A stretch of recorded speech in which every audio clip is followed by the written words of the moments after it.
De nombreux parents encore utilisent cette phrase: «File dans ta chambre pour réfléchir à ce que tu as fait». Réfléchir à ce que tu as fait.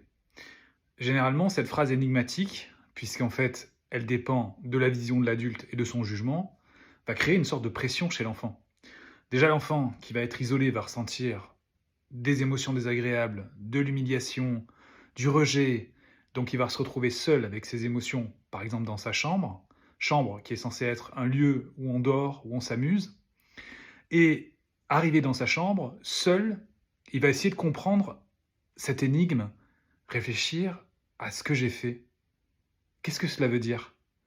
Et justement, cette tendance à répéter cet «exercice» entre guillemets, ou en tout cas à conditionner l'enfant à s'isoler pour essayer de s'en sortir avec ses émotions et réfléchir à ce qu'il a fait, est-ce que cela ne risque pas de poser problème, justement, sur la réflexion même? Une réflexion qui peut être très saine pour, par exemple, résoudre des problèmes, trouver des solutions.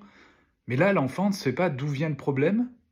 Il a compris que son parent était en désaccord, mais est-ce que cela ne donne pas une habitude de ruminer et d'essayer d'étouffer ses émotions? Pour résumer ce que je viens d'évoquer dans cette vidéo, est-ce que le fait de donner l'habitude à l'enfant de s'isoler de force dans sa chambre pour réfléchir ne crée pas une problématique justement sur la réflexion même? De quoi s'agit-il? Est-ce que c'est vraiment une réflexion pour trouver des solutions à un problème qu'on ne connaît peut-être même pas, donc qui vient alimenter des ruminations?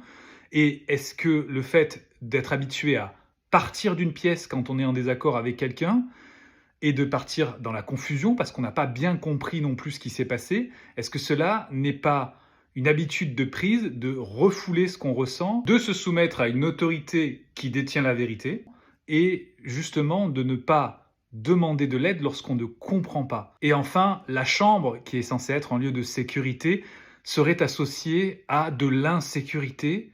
Et donc pour ces 3 axes, je vous demande ce que vous en pensez.